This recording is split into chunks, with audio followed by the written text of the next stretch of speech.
Hello friends, GizBot தமிழ்ல இருந்து ஜெபின். இந்த வீடியோல நாம இன்ஸ்டாகிராம் பத்தி சில டிப்ஸ் பார்க்கலாம்.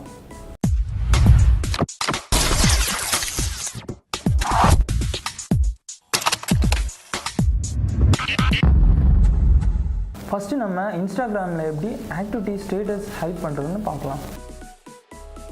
இன்ஸ்டாகிராம் ஓபன் பண்ணிக்கோங்க. ப்ரொஃபைல் கிளிக் பண்ணுங்க.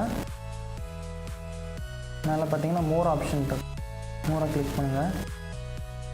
கீழே பார்த்தீங்கன்னா உங்களுக்கு ஷோ ஆக்டிவ் ஸ்டேட்டஸ் இதை ஆஃப் பண்ணிக்கோங்க. இப்போ பார்த்தீங்கன்னா உங்களுக்கு அடுத்தவங்களோட ஆக்டிவ் ஸ்டேட்டஸ் உங்களுக்கு விசிபிள் ஆகாது.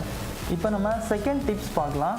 அடுத்தவங்க டேக் பண்ண ஃபோட்டோவை நம்ம டைம்லைன்லேருந்து எப்படி ஹைட் பண்ணுறதுன்னு. இப்போ இந்த ஃபோட்டோ எடுத்துகிட்டு இதில் பார்த்தீங்கன்னா மோர் ஆப்ஷன் டேப் பண்ணுங்கள். மோர் ஆப்ஷன் போயிட்டு போஸ்ட் ஆப்ஷன் டேப் பண்ணிவிட்டு keep in photos of you இதை ஆஃப் பண்ணிக்கோங்க. இப்போ பார்த்தீங்கன்னா இந்த ஃபோட்டோஸு உங்கள் டைம்லைன்லேருந்து ஹைட் ஆகிடும். போயிடுச்சுங்க. இப்போ நம்ம ஹைட் பண்ண ஃபோட்டோஸை எப்படி ரிட்டர்ன் எடுக்கிறதுன்னு பார்க்கலாம். யார் டேக் பண்ணாங்களோ அவங்க ப்ரொஃபைல் ஃபஸ்ட்டு போங்க.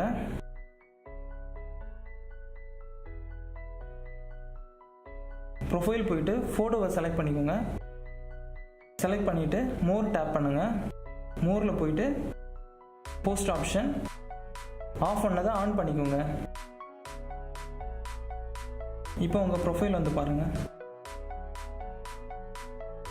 வந்துச்சு. இந்த வீடியோவில் நம்ம அடுத்தவங்க டேக் பண்ண ஃபோட்டோஸை நம்ம டைம்லைன்லேருந்து எப்படி ஹைட் பண்ணுறது, நம்மளோட லாஸ்ட் ஆக்டிவ் ஸ்டேட்டஸ் எப்படி அடுத்தவங்களுக்கு ஹைட் பண்ணுறதுன்னு பார்த்தோம். இன்னொரு இன்ஃபர்மேஷனோட அடுத்த வீடியோவில் பார்க்கலாம்.